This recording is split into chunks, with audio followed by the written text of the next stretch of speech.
I think we're making headway. Certainly not where we want to be yet, but definitely, definitely getting a little bit better. Coach, still early in the year, obviously, relatively, but what does it mean to be 500 today after everything you guys went through to start the year? Well, I'm proud of what our guys have done. I mean, I don't think there's many teams around the country that could take the hits that we took and still rally back and have enough toughness to be in every game that they've been in throughout the season without a preseason. Says a lot about those young guys. You can see them getting better, you know, uh, really making some strides. Tyson Acuff and Toby and Chad Baker and Dre Harris, Mikey Bakelja, you know, that's a lot of freshmen. And we got a couple more that can play too, so, you know, uh, I feel like we still have a lot of upside. We just have to get more disciplined and still, continue to improve in all areas. Keith, earlier this month, when we were talking about the reason some of the players transferred, you talked about how they weren't having fun, and you even said yourself you're not having fun at this time. Has that changed? Are you having a little bit more fun now with the new arena right around the corner, with winning three of your last four? Well, I like to win. I mean, so obviously I try to enjoy the wins regardless of how we play. Um, we've battled to get here. Again, we were like I told you at the beginning of the year, every team is affected differently by the COVID. And we took our hit early, and then we obviously the multiplier effect hit us when we lost those three guys, so we had to start over again.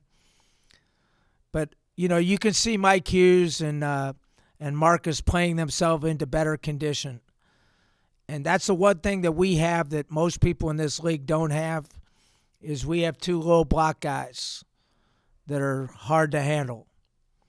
And so now we just have to put the right pieces around them so that their people aren't sitting in their laps the whole game. So I think we're getting a little bit closer to that. We still haven't shot the ball particularly well, but that Laroche hex hits everyone. There must be some kind of witchcraft or something going on here. Keith, you mentioned the discipline in your first answer. It was hard to ignore when you're telling guys to keep their mouth shut. Two technical fouls tonight, guys walking slowly to huddles. Just how much is this becoming a prevalent issue, and how, as a coach, do you go about trying to fix it? Well, I've said this many times, Zach, and again, I'm not going to defend uh, poor behavior, but what makes you great also kills you at times. So we certainly have good competitive spirit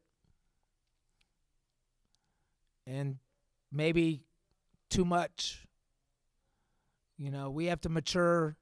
And, we talk to our guys about it like it's not a great trade-off if Mike Hughes gets a technical foul, which becomes his third foul in the first half or his fourth foul in the second half. We can't afford to lose a guy like him. So, we're going to keep addressing it, but we don't want to take the enthusiasm and the toughness away either. We just have to be more professional. That's probably the best way to describe it. We have to be more mature, more professional, and still not lose our edge. It's kind of like the football team that has 10 penalties. You can't win doing that. We just have to be more mature, and we have to keep addressing it. But it's better than having a soft team. How do you? Well, I'm sorry, I put somebody else on, but I was gonna say, how do you balance that? Because I mean, they were pressing you the whole time. They were physical and they were chippy. And how do you kind of balance that with guys having to push back? You can't let them, get over on you. I think, part of being a basketball coach and any kind of a coach is educating your young people. So there's a lot of times I want to lose my mind too, but I don't. I'm not saying I'm perfect either, but we just have to do a better job with it, and then there's got to be some consequences at some point. You got to hold them to a higher standard, but you don't you don't want them to become just robotic deadheads either. Like I said, I'd rather have the toughness level than the softness. But it's going to cost us a game one of these times, so we have to do better. Do you think that the energy from yesterday's announcement come into the locker room? Did you see it? Did it permeate into this night? I think you'll see that a little bit more in the future. I think, just the excitement of us playing better is the main thing. You could see us playing better. We're in better shape. We still have some conditioning issues. That's why we're a little bit erratic in the second half. We have to get in better condition yet. But I think they're going to be super excited when they see this place because it's an unbelievable place. And listen, I don't give out compliments very easily, but I can't imagine it unless we had another $50 million of being any better than it could be with the amount of money that we put into it. It's high level. I think people will really be thrilled with it once they see it. And, this is just phase one, so I'm just going to put pressure on Dave Harper to do phase 2 and phase 3. So, but phase 1's pretty damn good now. You're going to really like it. Let's hope the rims are better. And, think about it.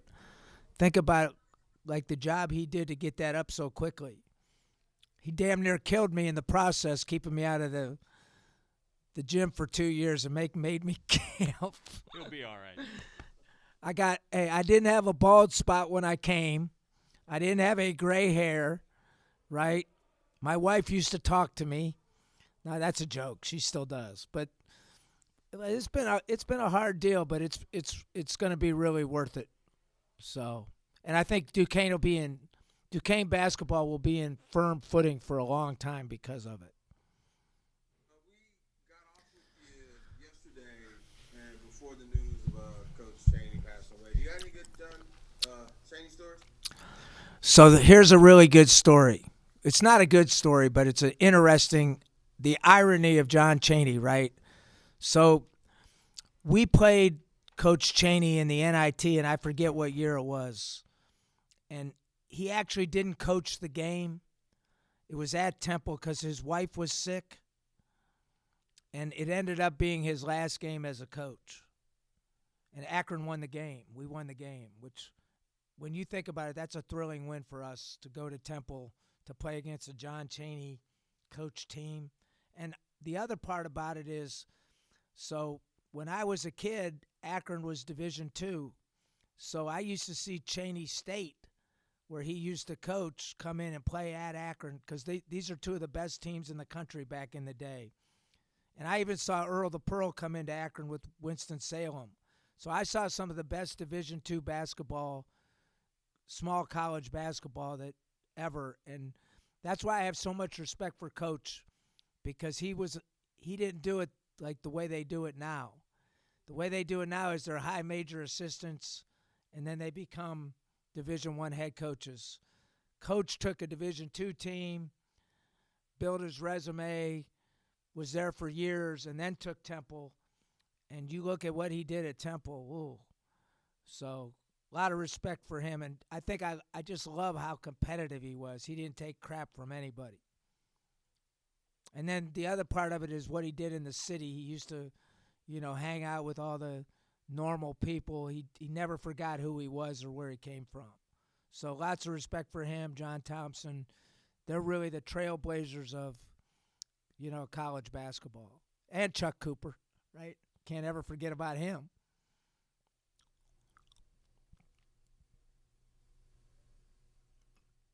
What else you got for me?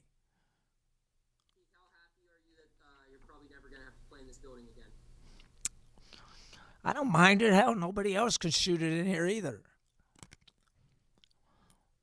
I mean, what they shoot, 28%? I'm telling you, I never see anything like it. I wonder, I'm going to have to look up Laroche's statistics to see how they shoot it in here. It's ridiculous. It's got to be something to it, right? I mean, it can't just be coincidence. So we just had, look, we have a big week ahead of us with VCU and Dayton. We're gonna find out, like, can we take the next jump? I wouldn't bet against them though. Eventually, Is that VCU game? Is it still on? As you know, 'cause I know they had an issue with potentially having a stoppage over there. Is everything still? yeah. I don't think it's them that had the issue. I'm sorry. Yeah. Okay. Yeah, so I think they're playing. They played today, and then they'll play. They're playing Fordham tomorrow. So it's funny. Every team presents different challenges, and those next two games will present completely different type of challenges. So I'm looking forward to it, and I think I think we have a chance. We're gonna get hit in the mouth again. You don't have as many diaper dandies as we have, and not get hit in the mouth. But you can see that we're not scared of the moment. Appreciate you guys. Take care now. You guys have gone through a lot this season, especially early on. A month without basketball, losing 3 starters, guys that you played with for a while. How nice is it to get a couple of big blowout wins? Are you guys finally starting to have some fun? I think our group is starting to really come together.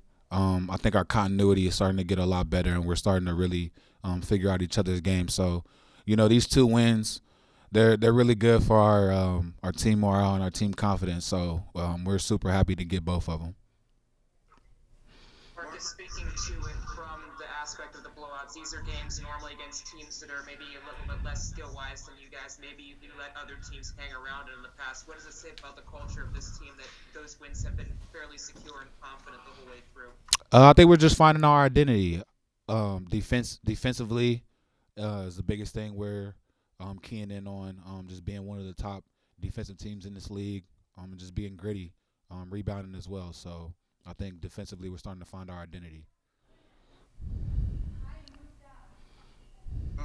Seemed like towards the end, got a little chippy there. What was going on? Was it a lot of just back and forth talk? What was happening? Just a lot of basketball talk. You know how it is when it gets real intense out there on the floor. So it was just a lot of basketball talk. Nothing too serious. How difficult is that then, Marcus, given that, to maybe tune that out and focus on yourself? Because sometimes those things have come up repeatedly this season where it's whistles, technical fouls, whatever the case may be. It's just a part of the game. We have a lot of young guys who are still learning the game of college basketball as well. So, it's going to come with its bumps and bruises, and it's going to get a little chippy. But, we're just reminding the young guys every day just to be professional out there and let their play do the talking and not so much their mouths. Marcus, how happy are you that you probably just played your last game of your career in this building? I want to say I'm ecstatic just because we're going into a new environment with the new Cooper Fieldhouse. So I know a lot of our guys are just excited just to get in there. So excited is the biggest word. I know you're not one to make excuses, but there was a couple times you had the ball in the paint there, and it just looked like the background was just still off. How weird is it shooting in this gym? And now that you don't have to do it anymore for a while, how weird is it, honestly? It's honestly a big adjustment.